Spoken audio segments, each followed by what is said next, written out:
Welcome to MED-MYSTIFY.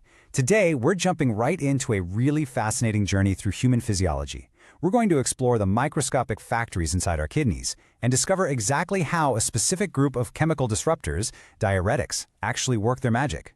If you've ever found yourself wondering how adjusting a tiny molecular transporter can somehow drop your blood pressure or even relieve pressure inside your brain, well, you're in exactly the right place. Here's our quick roadmap for today's explainer.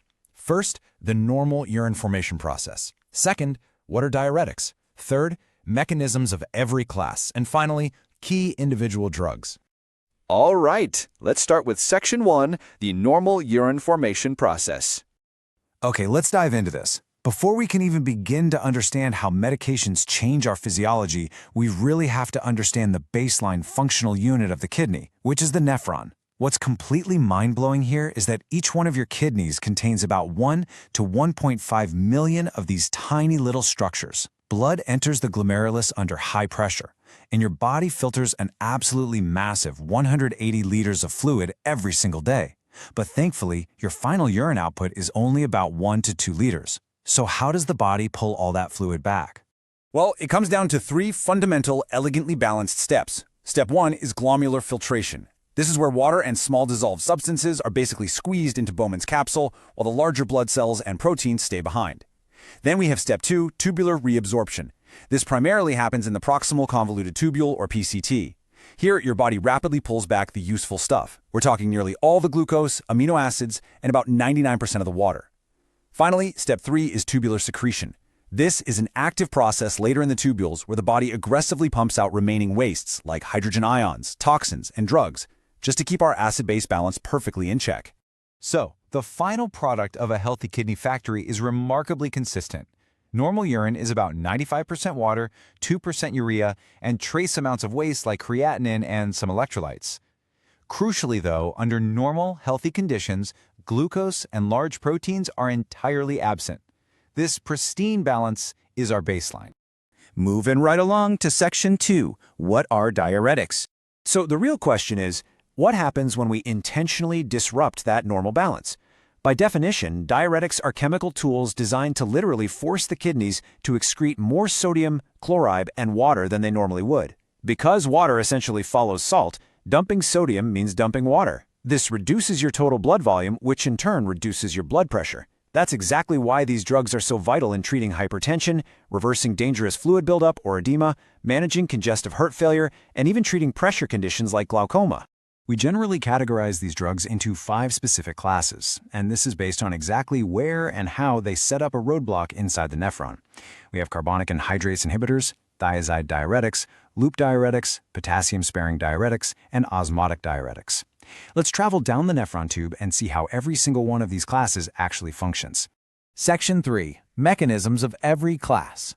Let's trace the flow of fluid right from the start of the tubule so we can build our complete pharmacological picture. We're starting at the proximal convoluted tubule. Here, carbonic anhydrase inhibitors step in and inhibit the carbonic anhydrase enzyme inside the tubule cells. By shutting down this enzyme, we decrease the secretion of hydrogen ions, which means we decrease the reabsorption of sodium bicarbonate. The end result? A significant increase in the excretion of bicarbonate, sodium, and water right at the very start of the nephron's journey. While we're still on the PCT and moving down into the descending loop of Henle, we also run into osmotic diuretics. The main drug in this class is mannitol.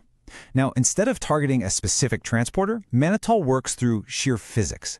It increases the osmotic pressure of the filtrate. It essentially acts as a chemical sponge that physically holds onto water inside the tubule, inhibiting the body's ability to reabsorb it and forcing that water right out of the body. Next, we reach the sheer power of the thick ascending limb of the loop of Henle, which is home to the loop diuretics.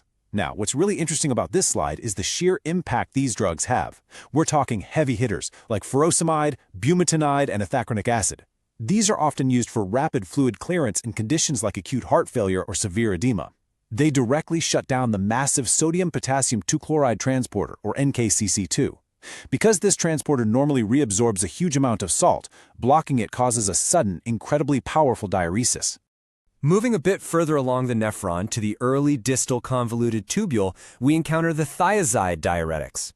This class includes really well-known drugs like chlorothiazide and hydrochlorothiazide, which are a massive cornerstone in standard first-line blood pressure management. These medications act as a roadblock for the sodium chloride cotransporter. By preventing sodium and chloride from being reabsorbed here, they steadily increase urine formation to effectively and safely lower blood pressure. Finally, as we reach the end of the line, we have the potassium-sparing diuretics. You see, the problem with a lot of those earlier diuretics is that by dumping sodium in water, the body often compensates by dumping vital potassium into the urine too. This class, which includes drugs like spironolactone, an aldosterone antagonist, heavily used in heart failure management, as well as triamterene and amiloride, solves that issue. They promote diuresis, but have mechanisms that specifically help the body retain its potassium stores, maintaining that crucial electrolyte balance. And for our final stop, Section 4, Key Individual Drugs. Now that we understand the broad classes and their microscopic mechanisms, let's zoom in a bit and spotlight a few highly useful specific medications. Let's look at the carbonic anhydrase inhibitors in clinical practice, specifically comparing acetazolamide and methazolamide. Both of these decrease the amount of hydrogen ions and bicarbonate in the body. Clinically, they are both incredibly effective at treating open-angle glaucoma by actually decreasing the production of fluid that builds up inside the eye. Methazolamide is heavily indicated for this specific intraocular pressure reduction, but acetazolamide, it has some wildly diverse secondary applications. Yeah, acetazolamide isn't just for eyes and edema. It's actually used alongside other medications to treat certain types of unlocalized and petit mal seizures. It does this by raising the level of CO2 in the brain and lowering the pH, which creates sedation and elevates the seizure threshold. On top of that, it's a primary preventative drug for altitude sickness because it reduces cerebrospinal fluid formation. However, because it significantly alters the body's acid-base balance, you have to watch out for common side effects like acidosis, hypokalemia, numbness, and even ringing in the ears. I want to leave you with this somewhat provocative thought. How does manipulating a single microscopic transporter in the kidney relieve dangerous pressure in the human brain or the eye?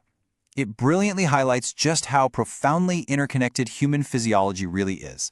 Changing the flow of a single sodium or bicarbonate molecule in a microscopic tubular cascades through the blood, altering the fluid dynamics of the eye and the electrical threshold of the brain. That is the true, staggering power of pharmacology. Like, subscribe, and share this video with your friends for such more pharmacy-related informative videos. Be sure to write your questions, suggestions, and thoughts in the comment section. We will catch you in the next one.